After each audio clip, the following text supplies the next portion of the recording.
Hi everyone, welcome back with me again in this channel. On today's video, I'm going to show you how you can find photos that match your design in Canva using the Canva Assistant feature.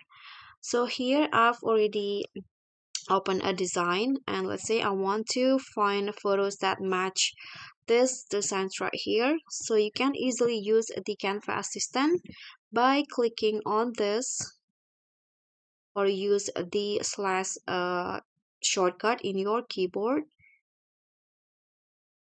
Okay, so in here just scroll down and you'll see there is the section called photos that match your design. So if you want, you can just click on see all to see another or the other options. And if you want to add it to your design, you can just click on the photo, and let's say I want to make it as the background. Right click on it and set image as background, and like this you can easily match the photos with your design.